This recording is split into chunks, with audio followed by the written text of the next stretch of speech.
So welcome everyone. Thank you for joining us tonight, which is our 8th Zoom panel discussion since March. Our gallery's goal is to produce one such event every month, and they're getting easier, I think. We're on track for doing just that for 2020.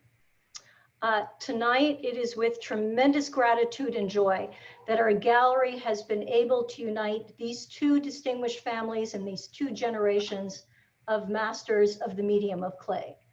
The Suzuki and the Wakao studios and homes are separated by a mere 5 minutes drive in the hills of Tajimi, Gifu.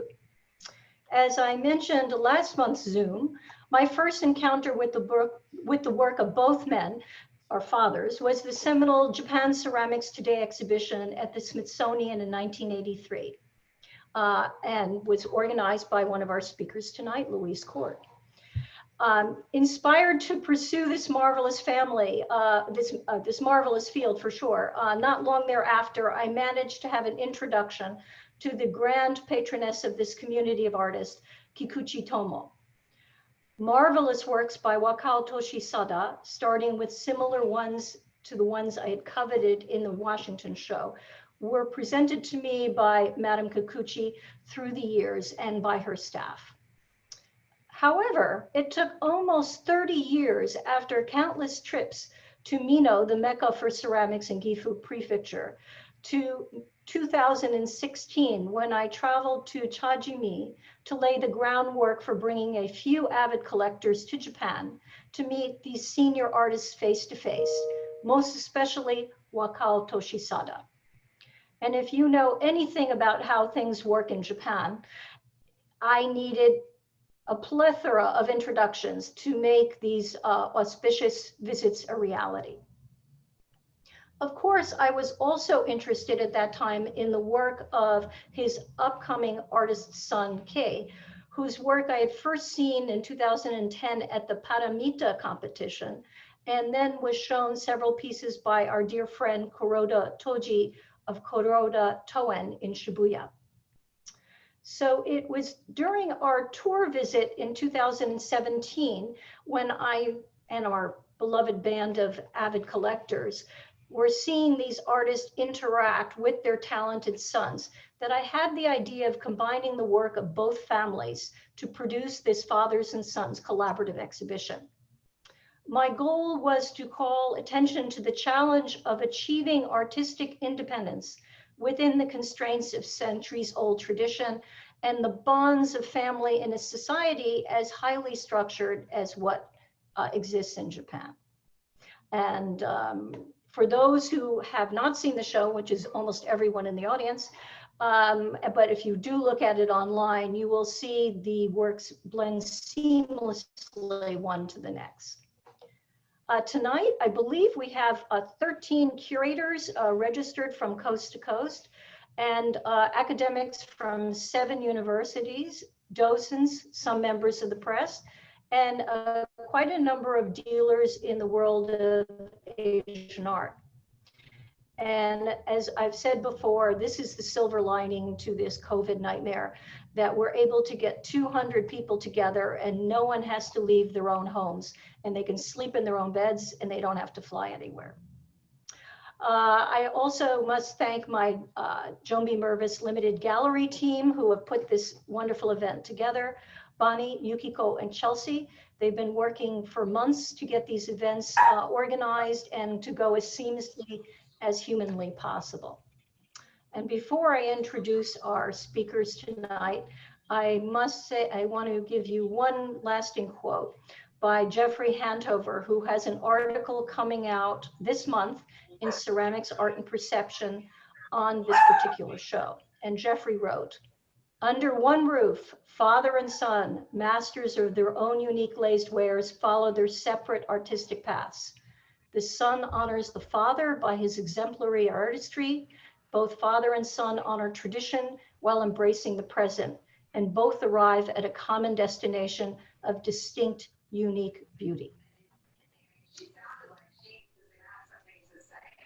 So for a panel, we have 3 panelists and 2 artists and 1 interpreter to introduce.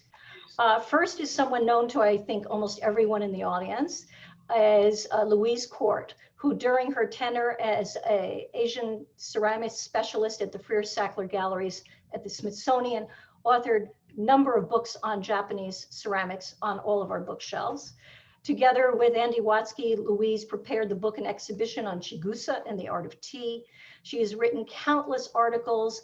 One very impactful to me was the insightful essay in Soaring Voices, Contemporary Japanese Women Ceramic Artists. In 2012, Louise was awarded the Koyama Fujio Memorial Prize for her research on historical and contemporary Japanese ceramics and the Smithsonian Distinguished Scholar Award. We're delighted to have her with us tonight. And perhaps someone not known to many of you, but well known to me, is Kitman Phillips, or Gene as he is nearly universally called. And he is the Joan B. Mervis Professor of Japanese Art History at the University of Wisconsin-Madison, where he has taught since completing his PhD at the University of California, Berkeley in 1992.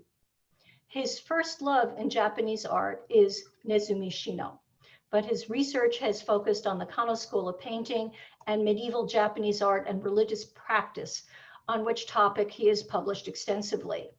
Together with Louise Court, he is one of the founders of the Japanese Art History Forum. Our third panelist is Catherine White, who has lived and worked since 1988 in the rolling hills of Warrenton, Virginia, 1 hour west of Washington, D.C. Her clay work is intertwined with the daily practice of drawing and painting. She has had commissions from state gifts from President and Mrs. Obama, and her work is in the collections of both the Renwick and Sackler galleries at the Smithsonian.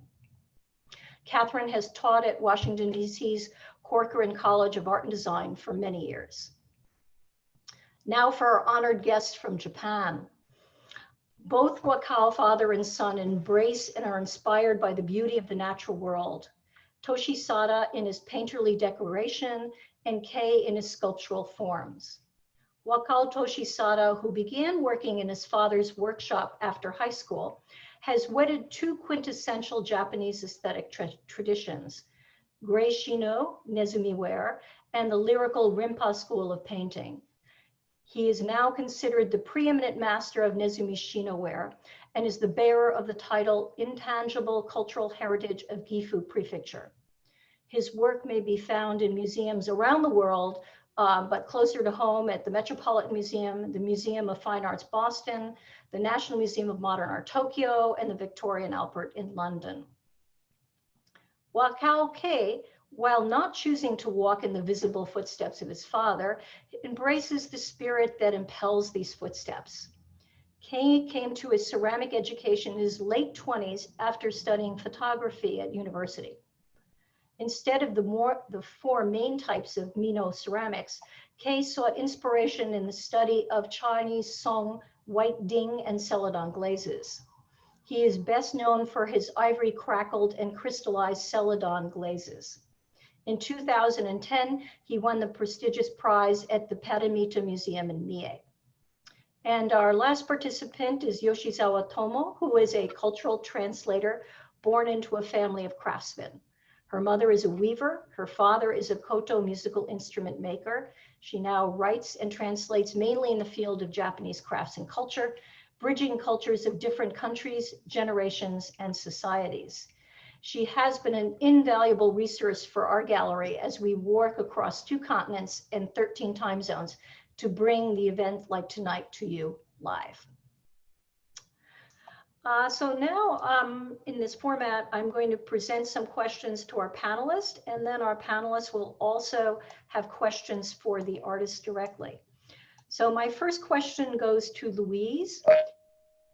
And Louise, can you tell us about the development of Shino ware in the Mino region at the end of the 16th century?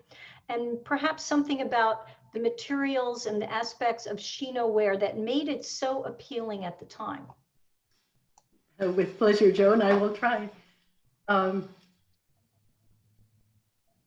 secret of the invention of Shino ware and its success is the trove of splendid raw materials in the Mino region where Shino was made and is now made by the Wakao Toshisada family.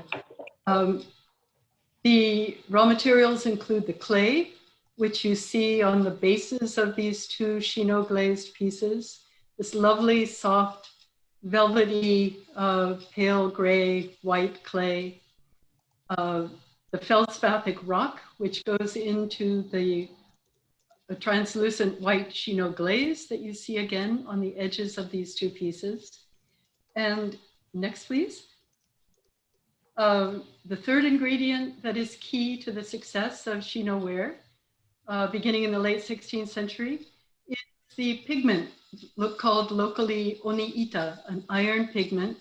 And on the base of this tea bowl, again on the left now, you see that where the pigment is not covered by the Shino glaze, it shows up brown. But under the Shino glaze, a miraculous transformation takes place, and the pigment appears in shades, depending on its thickness, from a rusty red to a deep blue gray. And it's that quality, when veiled by the glaze, that enables these materials to be combined. And next, please. Used for ceramics with painted decoration, the distinguished and distinctive mode of Shino ware. You see in this plate from the Freer Gallery, the combination of pictorial decoration applied with a floppy brush and geometric decoration around the rim. And where the iron is thick underneath the Shino glaze and bleeds through, you see dark flecks that fortuitously accentuate the grains of millet in this particular painting. Next, please. So 400 years later, Wakao Toshisada sensei's beautiful work draws on the Shino repertory without duplicating any of the historical precedents.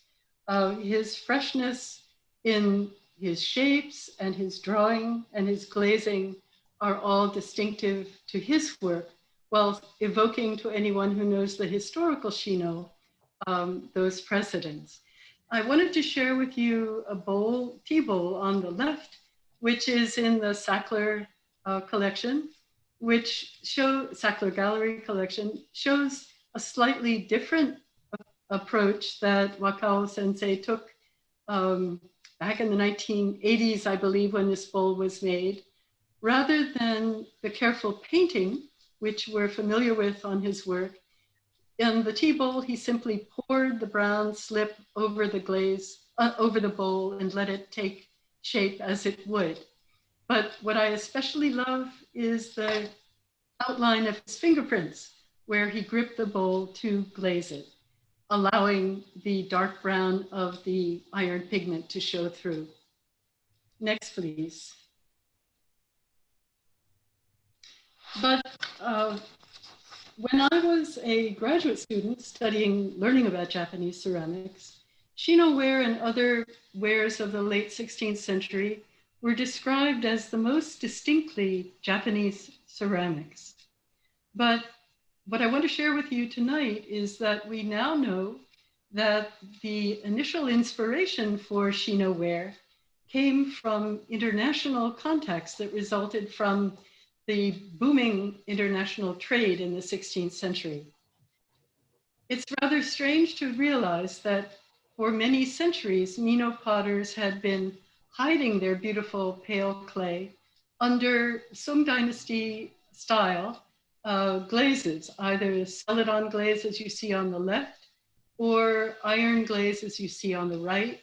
And in the tea bowl on the right, you even see that the potter carefully covered up the beautiful pale clay with a coating of iron to make it look even more Chinese.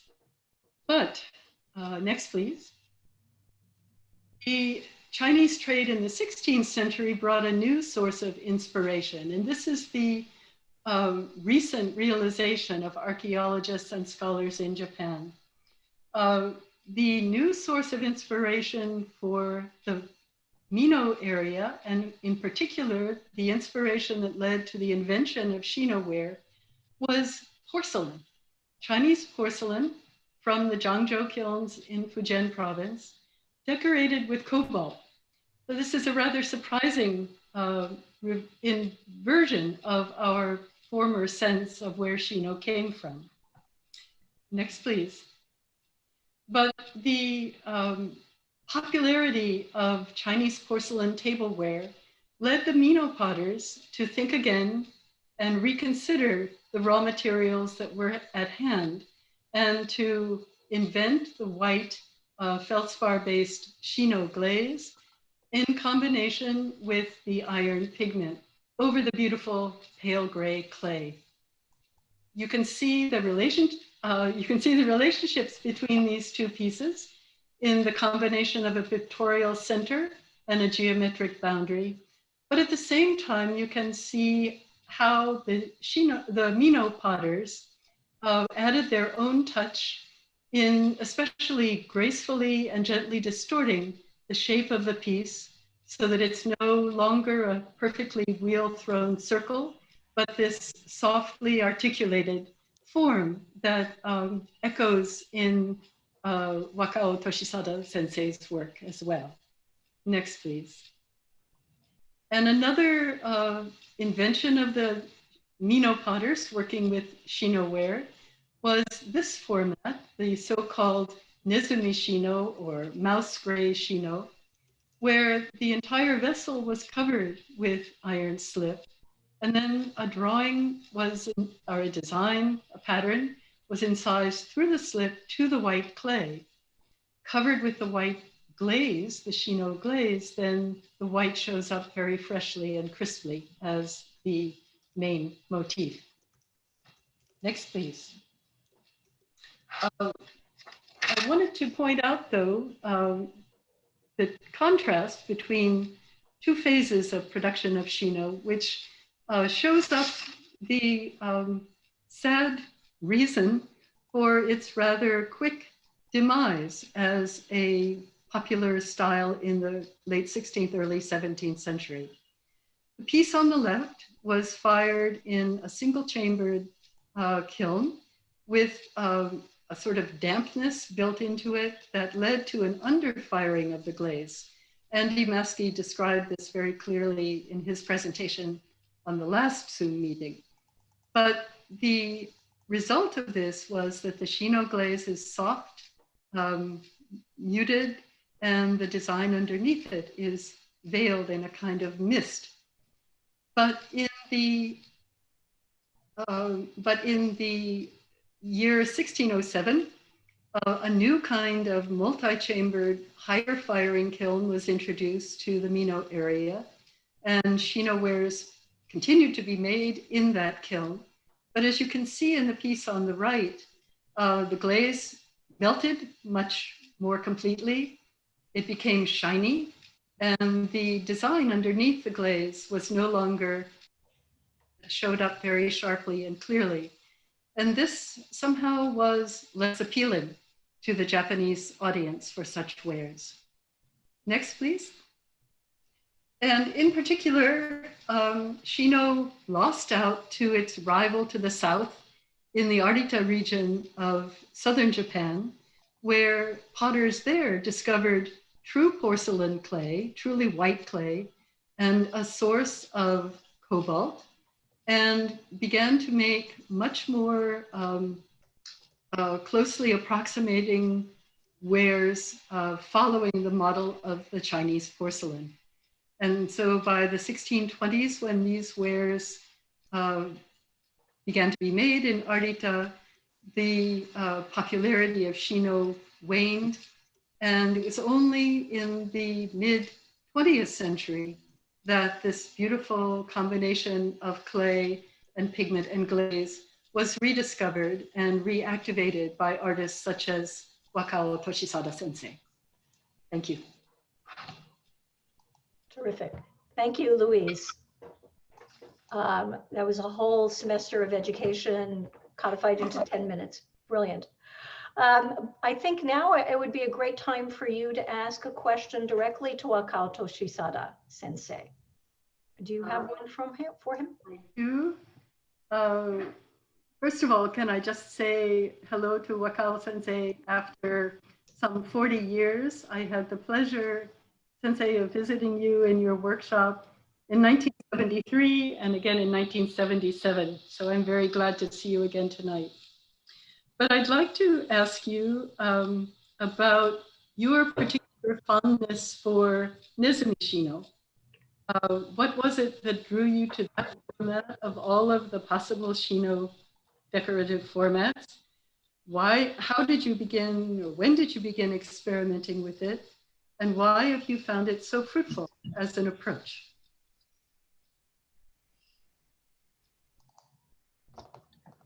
はい、桃山時代に私の生まれた土地で焼かれた豊かな感性とネズミ色の持つ色合いを表現した美しいネズミシノの先物の鉢に、との出会いで私はネズミシノを始めました。シノに見せられてから桃山の再現のと独自の美を求め、早50年になります。